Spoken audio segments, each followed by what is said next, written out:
The investigative judgment. Some men's sins are open beforehand, before going to judgment, and some men they follow after. 1 Timothy 5:24.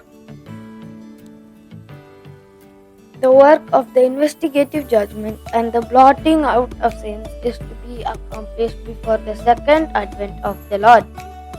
Since the dead are to be judged out of the things written in the book, it is impossible that the sins of men should be blotted out until after the judgment at which their cases are to be investigated. When the investigative judgment closes, Christ will come and his reward will be with him to give to every man as his work shall be. All are to be judged according to the things written in the books and to be rewarded as their works have been. This judgment does not take place at death. In the typical service, the high priest, having made the atonement for Israel, come forth and blessed the congregation.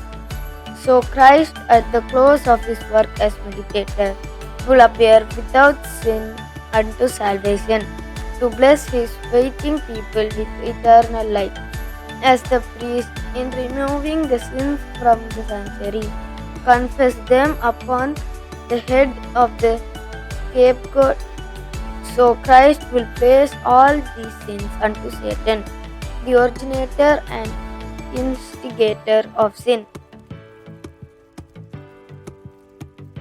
The scapegoat, bearing the sins of Israel, was sent away unto a land not inhabited.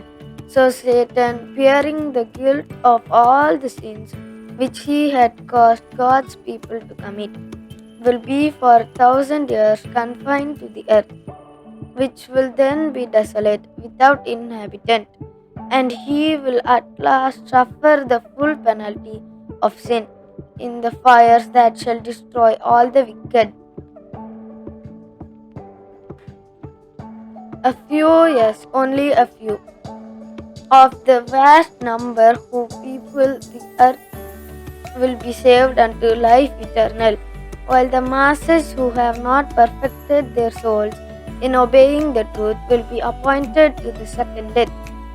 While the sins of penitent believers are being removed from the sanctuary, there is to be a special work of purification, of putting away of sin among God's people upon earth.